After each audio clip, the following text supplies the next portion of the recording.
అందరికీ కూడా శుభాకాంక్షలు. సావిత్రిబాయి పూలే జన్మదిన సందర్భంగా శుభాకాంక్షలు తెలియజేస్తున్నాను. ఈ సంవత్సరము సావిత్రిబాయి పూలే జన్మదినాన్ని మహిళా ఉపాధ్యాయ దినోత్సవంగా జరుపుకుంటున్నాము. ఫస్ట్ టైం సావిత్రిబాయి పూలే దాదాపు సుమారు 200 సంవత్సరాల క్రితమే విద్య యొక్క ఆవశ్యకతను, బాలికల విద్య యొక్క ఆవశ్యకతను గురించి విశేషమైనటువంటి కృషి చేయడం అనేటటువంటి జరిగింది. దళితుల కొరకు, పీడిత వర్గాల కొరకు, వాళ్ళ యొక్క అభివృద్ధి కొరకు నిరంతరము అహర్నిశలు కృషి చేసినటువంటి వ్యక్తి సావిత్రిబాయి పూలే.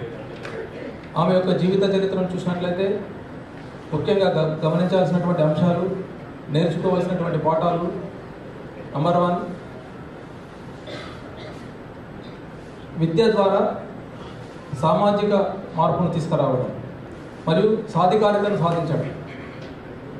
దాని కొరకు 1848 సంవత్సరంలోనే దేశంలోనే మొట్టమొదటి బాలికల పాఠశాలను స్థాపించి బాలికలకు విద్య కొరకు కృషి చేయడం అనేటటువంటిది జరిగింది. సమాజంలో ఉన్నటువంటి అన్ని రుగ్మతలకు కూడా కారణము విద్య లేకపోవడం. విద్యావిహీనం పశువనం. ఆ బాలికల విద్య కొరకు 200 సంవత్సరాల నుంచే ప్రయత్నాలు అనేటటువంటివి ప్రారంభించబడ్డవి. అంశం చూసినట్లయితే లింగ వివక్షత, పురుషులతో సన్మానం. ఈరోజు సావిత్రిబాయి పూలే జయంతి ఉంది. అందరికీ తెలుసు దట్ విమెన్ ఎడ్యుకేషన్ కోసం వారు ఎఫర్ట్స్ పెట్టి మన ఈరోజు ఈ పరిస్థితికి వచ్చాం. ఆల్ ద ఇక్కడ ఉన్న lady teachers, district level lady officers, mandal level officers, collectorate staff, ఇప్పుడు DMHO garu is there, all the teachers are there. DMHO garu మీరు ఇక్కడ because of efforts by Savitribai Phule గారు.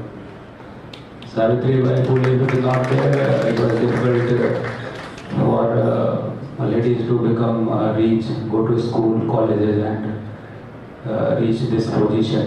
So we should always be thankful to her and daily at least 50 times we should thank her that we have reached this level. So I congratulate all the teachers who are being felicitated here, and the new year low with